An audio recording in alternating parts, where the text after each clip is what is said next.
একটা সময় ছিল আমি শুটকি নামক এই খাবারটাকে একদমই দেখতে পারতাম না, খুবই ঘৃণা করতাম। একরকম খাবার জিনিস আসলে ঘৃণা করা উচিত না, তারপরও আমার এই শুটকির গন্ধটা নাকে আসলে আমার 2-3 দিনের মধ্যে খাওয়াই মুখে যেত না। এখন এমন একটা পর্যায়ে হয়েছে, শুটকির এই রেসিপিটা একবার খাওয়ার পরে 50 বার আমি এটা খেয়েছি।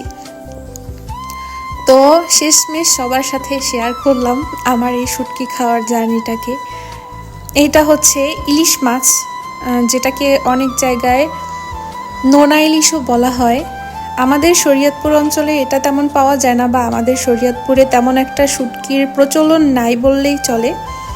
অন্য জায়গায় কেমন জানি না, তবে আমাদের এলাকাতে একদমই প্রচলন নাই বললেই চলে। তো একটা আত্মীয়ের বাসায় হচ্ছে আমি এই রেসিপিটা খেয়েছিলাম একবার, তারপর তার থেকে শিখে আসছি, আর এখন হচ্ছে নিজেই তৈরি করে নিজেই রান্না করে খাচ্ছি রেসিপিটা। তাই আপনাদের সবার সাথে শেয়ার করলাম। এই রেসিপিটা বানিয়ে খেয়েছে তারাই একমাত্র এটার স্বাদ বুঝতে পারবে। আর যারা এখনো এই রেসিপিটা ট্রাই করেননি তারা আমার রেসিপি ফলো করে বানিয়ে নেবেন বাসায়। আজকে এই পর্যন্তই, আল্লাহ হাফেজ।